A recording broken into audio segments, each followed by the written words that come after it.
Hello everybody, take a look at what I have for you today. This knife is the Kissing Crane Old Glory Lockback Folding Knife. And so this is one of their newer models, it appears to me at least, and if, I saw this one at Bud K, so that's where I purchased this particular knife. It's of course a lockback folder, kind of in the style of the Buck 110 folder. This particular one has that kind of patriotic theme going on though, so you can take a look at that. And it looks like they kind of tried to create, more of an upper end, dress folder. And of course, Kissing Crane does a lot of these commemorative style knives. So every year, their lineup tends to change quite a bit. You'll tend to see a lot of Halloween knives, Father's Day knives, and in this case, I guess an Independence Day style blade. So this one here, you can see they laser etched a number on each blade or on each knife, and this one's 735. According to the site, they only go up to 1,000, though. So this is, I guess you can say, a limited edition, although at 1,000, not really. So these are nickel silver bolsters, and the material itself, this is like a nice polished bone, so it's very smooth. Feels very slick in hand.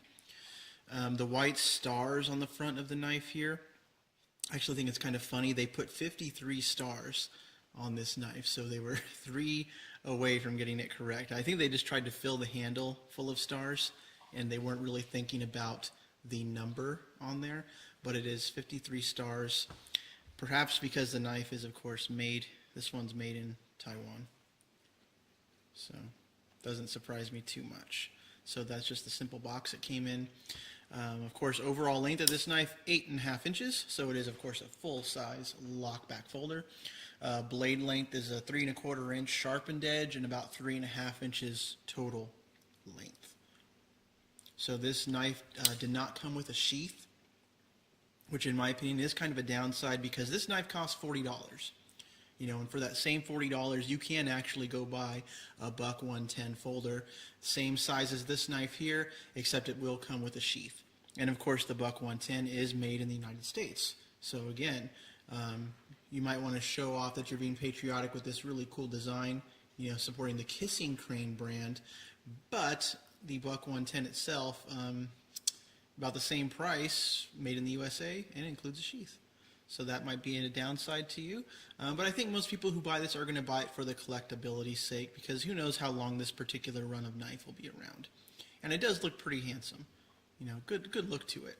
You'll notice there is some jimping on the top of the blade right there, which of course, again, drew me kind of to it. I like the style of that. So there's a little bit of jimping here at the top.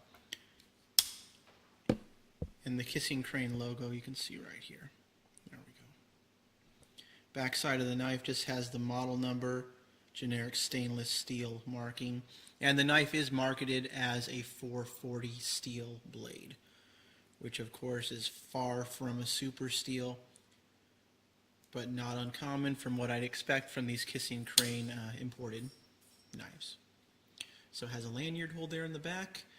Weight of this knife is a little over 6 ounces. I'd say like 6.1 ounces.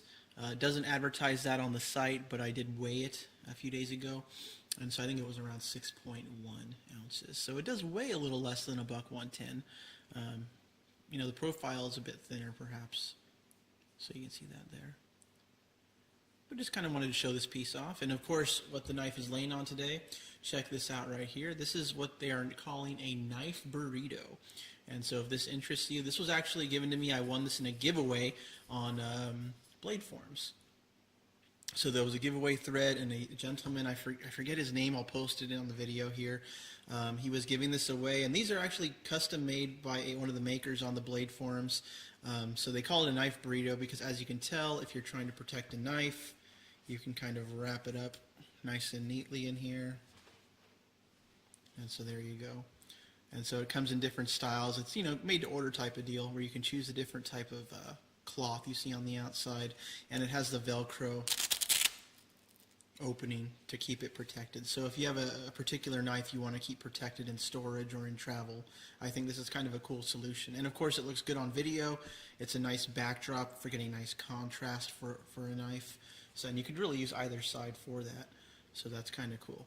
So very neat idea. So I'll put a link to Blade Forums in the particular for sale thread where you can buy some of these for your collection if you're interested. And I'm not being paid to promote this or anything, of course. I just won this in a giveaway thread, and I thought it would be cool to pass on, the good karma there. So the knife itself, Kissing Crane, Old Glory, Independence, Lockback folder, Bud K, $40. Of course, I would wait till they have some kind of free shipping deal before you hop on that deal. But very cool little knife, or big knife, I should say. And again, I like it, but make sure you know exactly what you're getting. It's a Taiwanese-made import Kissing Crane knife. But that being said, it is still a very stout folder, very dressy. I love the polished bolsters. They pick up fingerprints, but they wipe off really easy, so very cool. Of course, if you have any questions, please do leave me a comment, and I hope you enjoyed watching this. Thank you very much.